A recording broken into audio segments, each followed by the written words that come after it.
गोरे मोकळे पे काला काला चष्मा बाई चिक दिन चिक.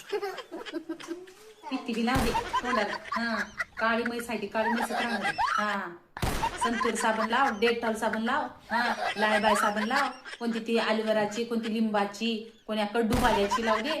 तोंड काळा आहे ते काळच राहणार आहे. हा काळा कावळा किती जरी काळा राहिला की नाही, त्याला जर किती जरी साबणाने ब्रशने घासलं की नाही ते काय गोरं होत नसते. हा तसं तुझं तुझी जर किती जरी काळ्या भरा असल्या ना त्या गोऱ्या होत नसत्यात.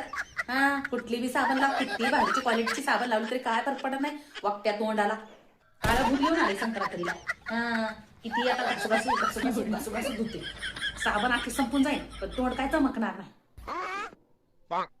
तिला म्हणलं मी संक्रांतीला काळी साडी घेऊन येऊ नको, आमच्या घरी कोणी साडी घालत नाही, तसं आमच्या घरी काळा कपडा घालत नाही. ऐकत नाही. आता धुते तोंड, घासते घासते घासते. काळ्याभर साडीला बरं आहे, काळाभर तोंड मॅचिंग मॅचिंग होते.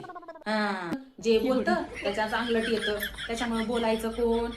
घास बाई लई घास सुनबाई, असं घास की कातड निघलं पाहिजे तुझ्या थोबाडाचं. बोलणार कोण? बोलले की अजून सासूबुली कशाला बोलायचं. हो सासूबाई, मनातल्या मनात काय बुटबुट करताय? तुम्हाला तर माझं काहीच बरं वाटत नाही ग. ह्या कढईला म्हणाला, कढईला हिला किती बी घासू दे बघ. हा ही काय हा ती कढई बोलते का तुम्हाला? हे प्रमनंट झाले ना हे कलर.